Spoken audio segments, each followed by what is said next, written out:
Hello Capricorn, so at the end of your Scorpio season reading we asked for a hint about what this closing karmic cycle's full moon eclipse is going to be about for you. We had this gambler archetype come out. I've pulled you a major and some dice. We'll get you some tarot in a moment. We've got the devil here, we've got moon in Pisces in the 5th. This looks to me as if this is about emotional games, people using your emotions to get the better of you. With this 5th house, probably you've noticed this most in romance or when you're creating things, the things that you do for fun. Also with the 5th house, this can sort of point to children. Pisces energy has trouble sort of putting up boundaries, and then with this moon, that's that emotional energy here.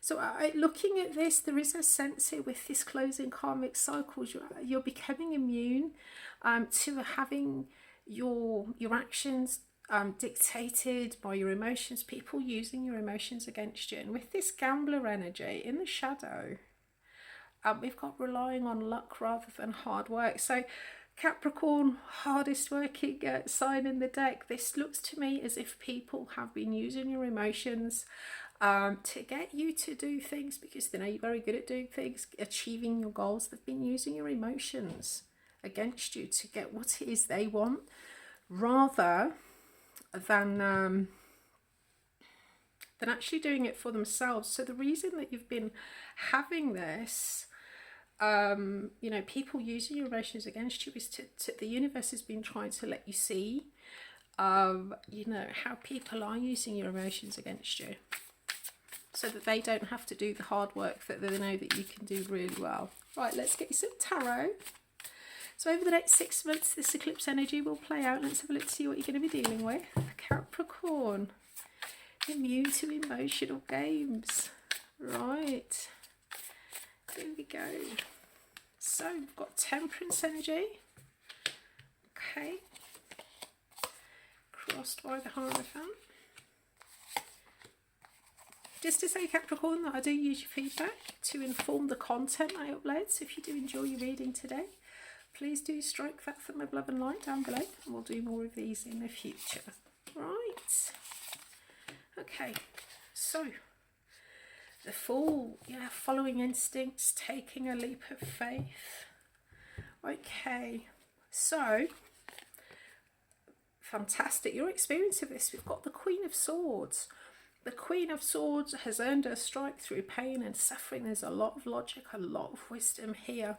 Queen of Swords stands in her truth, isn't afraid to wield that sword, to stand in her truth and to say, enough of this, I'm not having this. There's a sense here of understanding pain and suffering and speaking from that place. The Queen of Swords is very good at cutting out the things that don't serve her.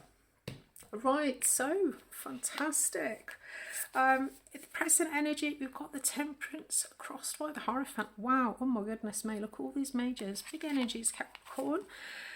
So with Temperance, this is a sense of realignment, trying to find a moderate way forward. Oh, interesting. And we've got the Hierophant here. The Hierophant talks about spiritual authority, the things that should be done, orthodoxy, that kind of thing. So I think with this sense of, you know, people using emotional games, trying to change how you feel about things, there's a sense of them saying, oh, well, you know, making you feel like you should do things. Oh, well, normally this is how it would happen, or you should do this, or you should do that. You're trying to find a moderate way forward, trying to sort of do this right thing, maybe trying to realign things in your life, and people are kind of laying the should or the guilt or the blame energy around you.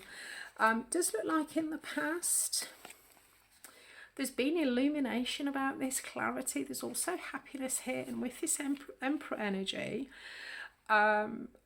this is that beautiful setting form and structures and boundaries. It could be maybe there is a divine masculine here at work for you.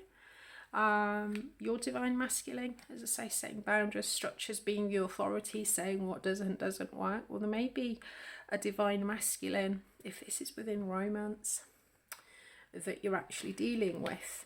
So I think looking at this, you've become very aware of this energy. You've tried to work on it, tried to put in boundaries and structures, and now that you're still, it looks like over the next 6 months, you're trying to make these changes, saying what a moderate approach is. It does look like there's still a little bit of energy here of people saying, oh, well, you should do that. Really, other people would do this, other people would do that.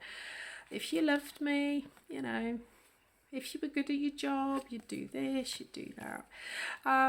Around you, yeah, we've got the Knight of Swords around you.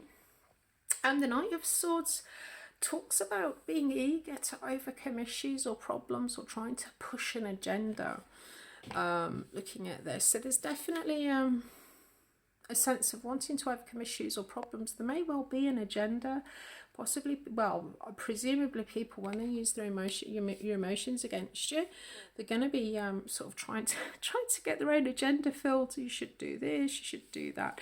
Incoming, we have got the Ten of Cups, so that looks great.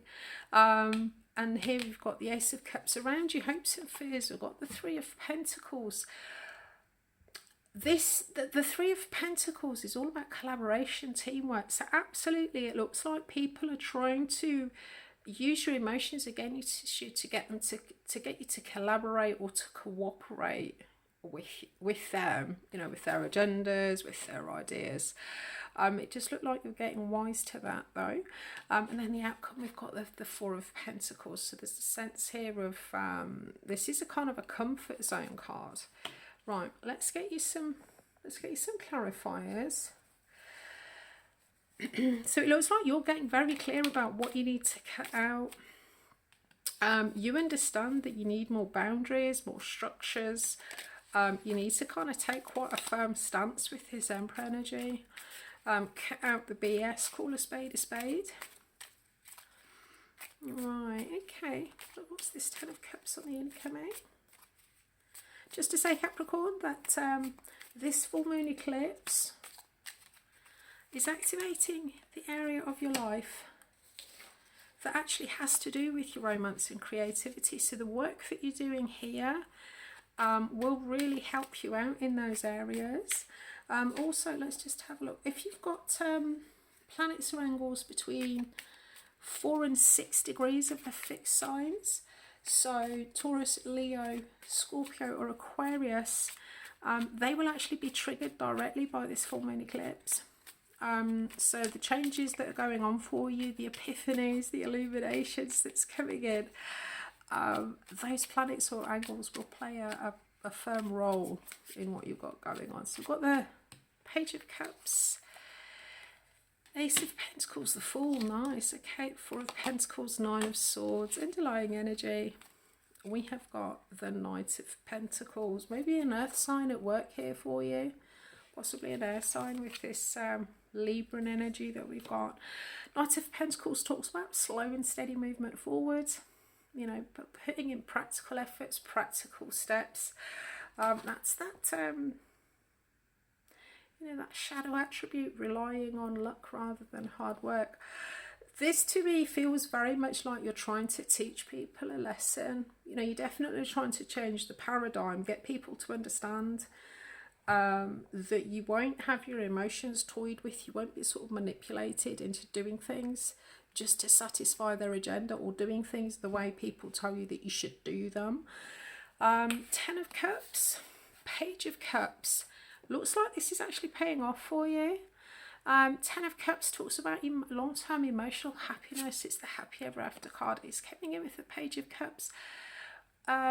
This is like a new opportunity, picking it up, running with it, developing it. Also talks about following your intuition. So I do think with this boundary setting that you're doing, getting very clear, speaking your truth, saying I'm not putting up with this BS anymore. We're not doing that. We're doing what I say. Ultimately, eventually, this is actually going to pay off for you. And then we've got this new beginning with this Ace of Pentacles, Fool. The Fool talks about following your instincts, taking a leap of faith. I do actually think, looking at this, I mean, there is definitely a resetting here of your emotions. There may also be, if you're closing out a long-term situation that has had emotional resonance, something that you've been invested in for a long time. It looks like there is a new opportunity here coming in, or there's definitely a new way of going about getting your emotions fulfilled, or these are the people who are kind of pulling your strings. There's a new way of becoming satisfied without the need to actually play emotional games. So in the outcome then, we've got Four of Pentacles and we've got the Nine of Swords. Yeah, so with this Four of Pentacles, the Four of Pentacles can be quite sort of a defensive energy, you know, say sitting in your comfort zone, staying in your comfort zone, being blocked off. And with this Nine of Swords, there is a sort of a free-floating anxiety here. I wouldn't worry too much. It does look like, I think if you're concerned that by changing the paradigm, changing your rules, you know, getting very firm with people, telling them what you will and what you won't put up with, there may be some anxiety from you about doing this, thinking, oh, is this going to disrupt everything? Am I going to be sort of safe? Am I going to be secure? I think looking at this, it does look like it's going to pay off for you.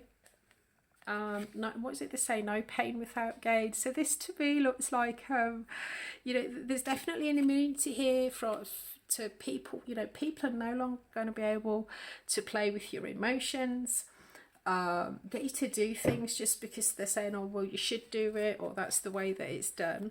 You're setting up this new paradigm. There may be a little bit of an anxiety here that it might disrupt your security or your sense of stability moving forward, but I wouldn't worry about that.